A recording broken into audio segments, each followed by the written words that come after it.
Kaip susitvarkai su dienomis, kai niekas nesigauna ir viskas slysta iš rankų? Tai leidžiu slyst iš rankų viskam. Labai padeda tas mąstymas, kad reikia biški atsitraukti nuo visko tiesiog, nes kai kurios aplinkybės nuo tavęs nepriklauso, arba visada tiesiog siunčia ženklą, kad reikia pailsėti. Tai vat. Ar šokis ant stulpo tau yra labiau sportas ar savotiška terapijos forma? Atėjau čia sportuoti, paskui tapo terapijos forma. Jei stulpo sportas būtų spalva, kokia ji būtų tavo akimis?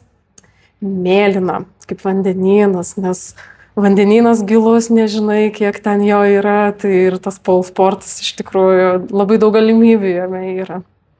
Kas tau svarbiau? Tobula triuko technika ar emocija, kurią perteiki šokio metu? Emocija. Be emocijos nepapasakos istorijos. Nauja apranga ar naujai išmoktas triukas? Kas džiugina labiau? Išmoktas triukas.